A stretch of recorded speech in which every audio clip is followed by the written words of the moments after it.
Santa Monica looks like paradise. Palm trees, ocean breeze, tourists taking selfies. But a few blocks inland, paradise ends. Behind the freeway, in the heart of Westlake, rival gangs fight for every street, every block, every inch of survival.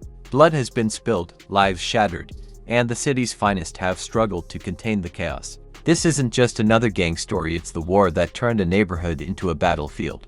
Westlake was never designed to survive the weight it eventually carried. What began as a working-class immigrant district slowly collapsed under poverty, overcrowding, and the city's neglect. By the early 1990s, entire blocks looked abandoned even when people lived inside them, families squeezed into decaying rooms, landlords ignoring repairs, alleyways turning into shadowy corridors where police rarely patrolled. In this vacuum, Temple Street 13 rose naturally. They weren't just the first major crew, they became the neighborhood's unofficial government. They controlled who could stand on which corner, who could sell where, even who was allowed to walk certain alleys after dark. To the residents, Temple Street was fear and protection at the same time. To the gang world, they were the unquestioned rulers of Westlake. But the city around Westlake was shifting, and Temple Street's dominance was destined to be challenged. 18th Street, already one of the biggest, most aggressive gangs in Los Angeles, was expanding faster than anyone expected. They were recruiting young, desperate kids from every background, overwhelming neighborhoods with sheer numbers. When 18th Street's presence pushed into Westlake, it wasn't subtle. They posted up on Hoover Street, claimed blocks openly, and showed Temple Street that the era of uncontested territory was over. Tension simmered across the small neighborhood, looks exchanged at bus stops, cars cruising too slowly at night, sudden disappearances that never made the news. And just when it seemed like Westlake was adjusting to the two-way standoff, another force entered. Ms. 13's arrival didn't just shift the balance, it shattered it. Unlike Temple Street's structured control or 18th Street's numbers, MS-13 operated with a raw intensity that ignored old rules. Their presence electrified the streets, bringing a new level of unpredictability and violence. Residents felt a dark cloud forming over the neighborhood. Even longtime gang members knew the energy had changed. And then came Rockwood 13, a smaller but fiercely territorial crew with nothing to lose. Their block sat right in the middle of the tension, and instead of choosing sides, Rockwood declared their own warpath. Suddenly, Westlake, a neighborhood barely a mile wide, was being pulled apart by four gang empires, each refusing to give an inch. Act 1 ends with the neighborhood transformed from a struggling community into a tight, volatile battleground where one spark could ignite a war. By the late 90s, Westlake had become a map of invisible borders. Every sidewalk, every liquor store, every alley had meaning. Temple Street watched the neighborhood like landlords of the underworld, but 18th Street's numbers kept growing in the shadows. 1013 recruits, mostly teenagers hardened by migration trauma, moved with a different kind of hunger. Rockwood, boxed in by bigger rivals, lashed out unpredictably. At first, the war didn't explode with bullets. It began with tagging battles, crossed-out Picassos, and late-night messages painted on brick walls. Tag wars were the first sign of disrespect, and in Westlake, disrespect demanded an answer. Soon, these small slights evolved into robberies, beatdowns, and walk-up confrontations. Every set felt tension rising, but no one wanted to be the first to blink. The streets were whispering, "A storm is coming." But Westlake didn't erupt all at once, it boiled. A gun pulled during an argument outside a corner store. A young MS-13 member stabbed on a residential street after wandering into Rockwood turf. A Temple Street soldier caught alone near Alvarado and chased into an alley. These weren't headline murders, they were neighborhood secrets, crimes that vanished between LAPD reports and local rumors. Yet every body was a message, and every message pushed rival sets deeper into paranoia.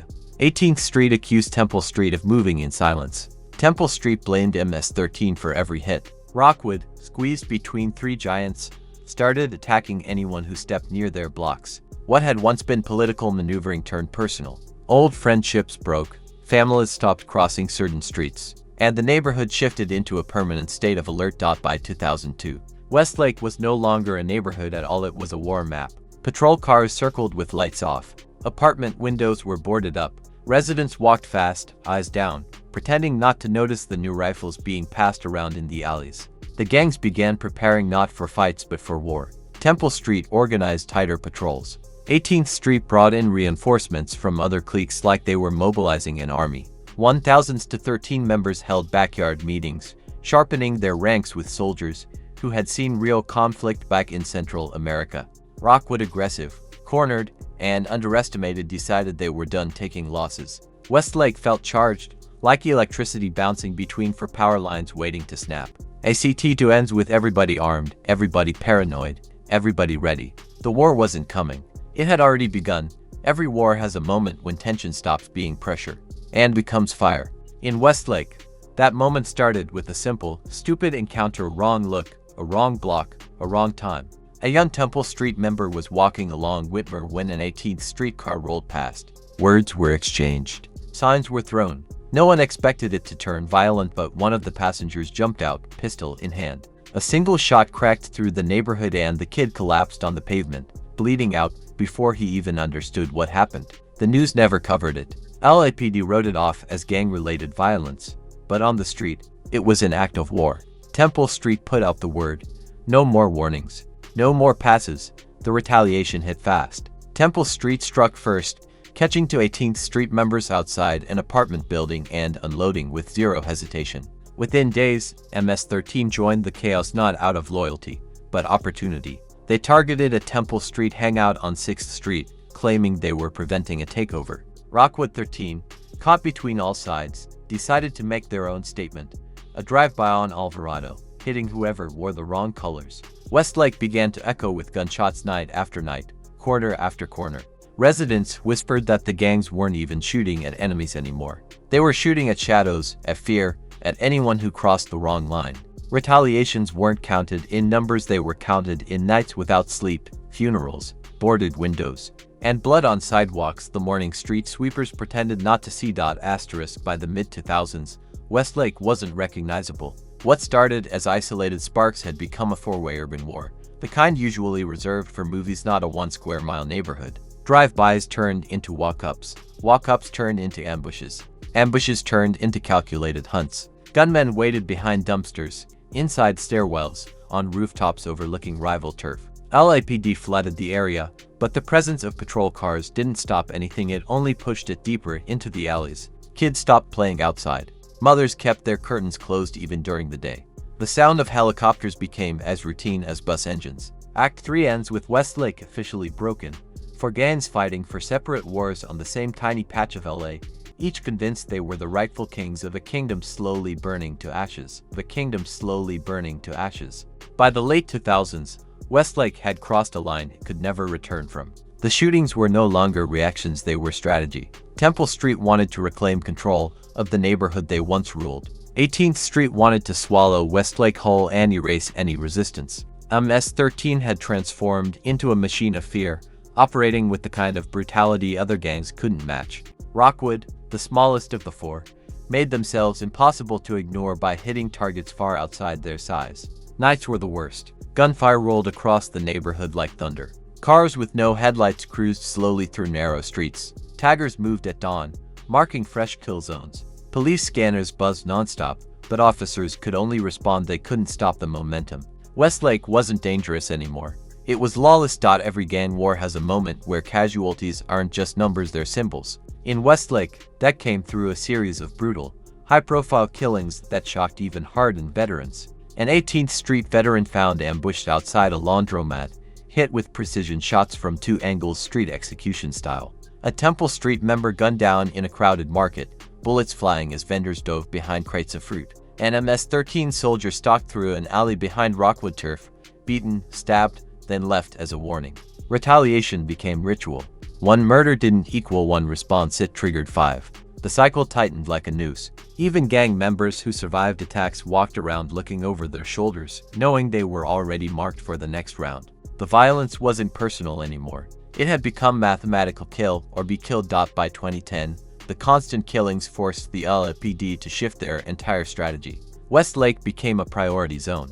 Helicopters hovered almost nightly, spotlights slicing through the dark. Probation sweeps, gang injunctions, undercover operations, everything was deployed. Officers raided apartments in sunrise blitzes, kicked down doors, dragged suspects out while family members cried on staircases. Dozens of arrests, across all four gangs ripped through the neighborhood at once. But the crackdown didn't bring peace. It brought panic. Younger members stepped up to replace locked-up shot callers. 14-year-olds were carrying guns. Fresh recruits wanted to prove themselves with violence, not diplomacy. Instead of calming the war, the crackdown fractured it, turning organized crews into unpredictable clusters of younger, more reckless shooters. Act 4 ends on a grim truth: the gangs weren't losing power, they were mutating. In the end, the streets won nothing, only graves, indictments, and silence. When the last major sweep hit Westlake, federal agents expected the war to collapse overnight. Instead, the neighborhood entered a strange, unsettling quiet. Temple Street, 18th Street, Rockwood, and MS-13 all lost leaders, shot callers, and longtime enforcers. But the violence didn't disappear, it mutated. Without older veterans to enforce discipline, younger crews broke the old codes. They weren't loyal to the history, the politics, or the barrios that defined the 90s. They only wanted one thing: power in a lawless vacuum. And in Westlake, power is a currency that always spills blood.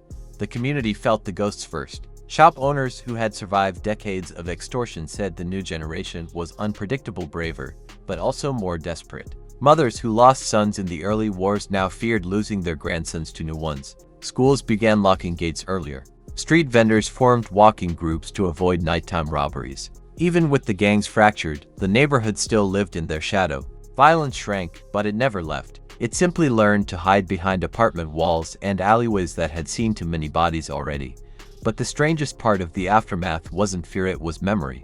Veterans who lived through the era still can't drive through Westlake without looking at the corners where their enemies once stood. Some remember the wars with shame, others with nostalgia, a few with rage. The city tries to call the neighborhood revitalized, but the people who were here before know the truth. Nothing in Westlake is ever truly healed. The murals, the faded tags, the stories whispered in living rooms, they are reminders of a time when entire blocks were battlefields. When one wrong glance could end a life, and when every night felt like it could be the last. And that is the curse of Westlake. The war ended, but the wound stayed wide open, etched into the asphalt, painted on the walls, and carried forever in the hearts of the people who survived it. Westlake survived, but the scars remain. The gangs may have lost leaders, the police may have won arrests, but the streets remember. Every corner tells a story, every alley whispers a warning. The violence may have quieted, but it never disappeared. If you walk through Westlake today, you're not just seeing a neighborhood, you're seeing the ghosts of a war that refused to die.